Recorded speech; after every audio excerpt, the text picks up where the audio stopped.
Alright, here it is, my famous chicken recipe. I'm going to do chicken thighs. You could do this same thing with chicken wings, or I even sometimes use chicken quarters, which is like a really sort of inexpensive chicken cut, but I love chicken thighs. These are bone-in, skin-on thighs. You can buy them without bone or without skin. And I definitely recommend, you have to have the skin on them to do this. The skin's the best part. This will become a crispy skin, and again, that's the best part.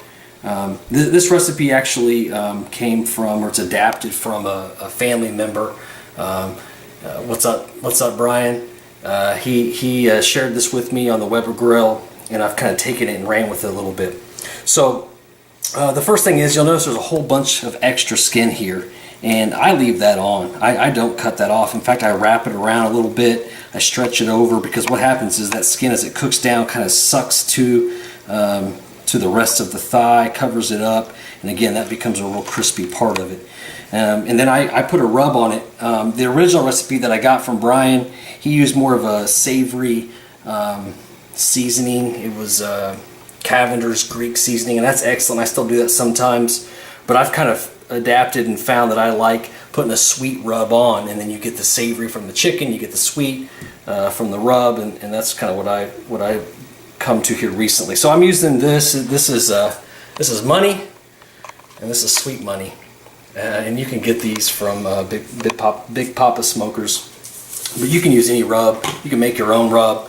Again, I do like the sweetness, so you might want to add some sugar if you're going to make your own rub. So the first thing I do is I flip them over, skin side down, and kind of expose it here, expose the underside. And I start off with just straight money. You'll notice I don't necessarily put a whole bunch on. Pretty light there on the, especially on the back side.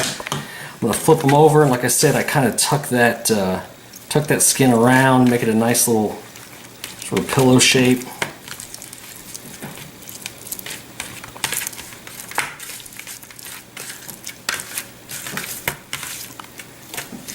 So there you go, kind of get them ready to go on the grill like that. And then I put this sweet money on top. This is the one of the two that I really like, this sweet money. It's a real sweet seasoning. Big Papa Smokers deals in a lot of rubs and sauces that are popular on the competition barbecue circuit, and that's kind of where I came across them.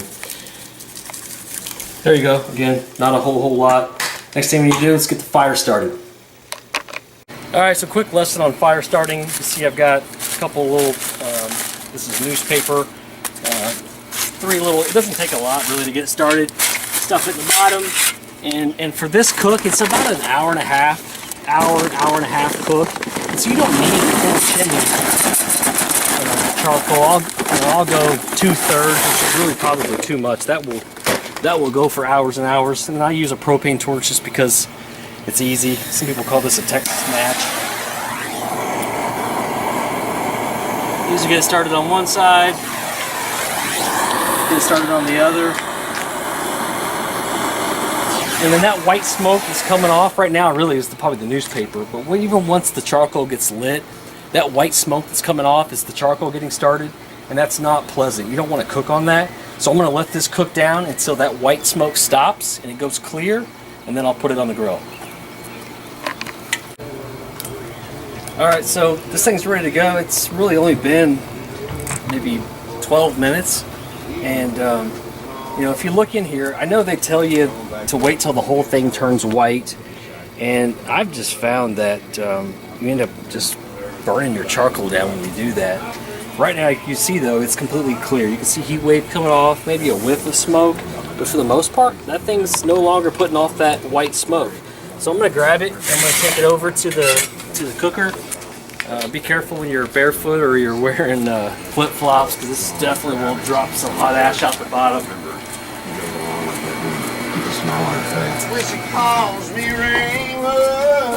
I got the cooker opened up, I got the grate off the top. You'll notice some charcoal in there from last time that I cooked. So this is going to be way too much charcoal really for this cook.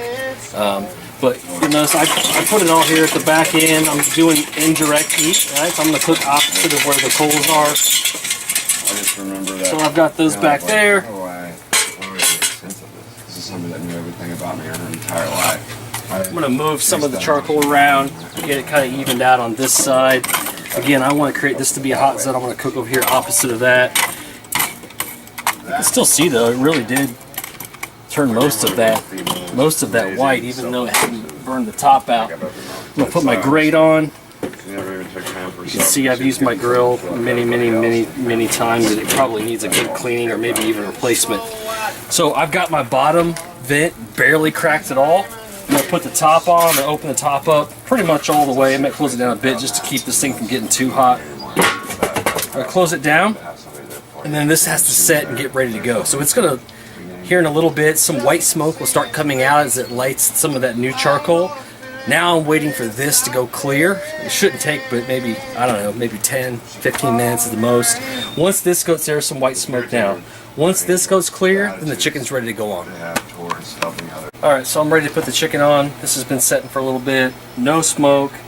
Lots of heat. This is definitely hot. I don't generally cook this by temperature necessarily. It's more of a process. I mean, if I were to probe this, you know, I stick a probe down in here, it's going to take a minute for it to get up there. I bet it's every bit of 300, 350 degrees. I don't really know. But I've done this so many times. That's the good thing about this, is there's so much fat. The skin's protecting the chicken. It's not going to dry out. You know, this is the kind of thing that you can go and hang out and kind of leave it, and about an hour and a half is generally what I do, but that's, you know, that's kind of give or take. So I'll take the top off here. I usually clean my grates just a bit here on this side because this is where the chicken's going. Again, I'm cooking 100% off heat, cooking over here on this side, not so much worried about the other side. I've gone back and forth on whether or not to start with the skin up or the skin down. I've kind of landed on I start with the skin down, I go about a half hour or so, then I flip it over, and that way the skin on top really gets a chance to get crisp. So and believe it or not, this over here is actually what I found to be the hotter place. You know, the heat kind of in this dome seems to come over here. So I'll put my bigger piece over here on this side, furthest away from the heat, and the bigger pieces. You hear it sizzle a little bit because it's definitely a hot grill. There's no question about it.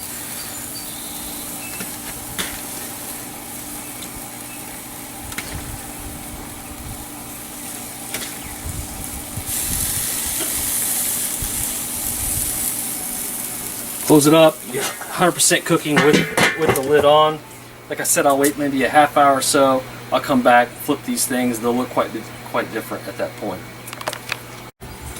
All right, so I think it's been about a half hour. I'm gonna take the lid off here. This is the first time I've taken it off. You know, I don't look as I'm going, as they say. If you look in it, you ain't cooking. Take them off. You can see the skin starting to kind of sort of soak up against the meat. Flip them over. Got some grill marks on there.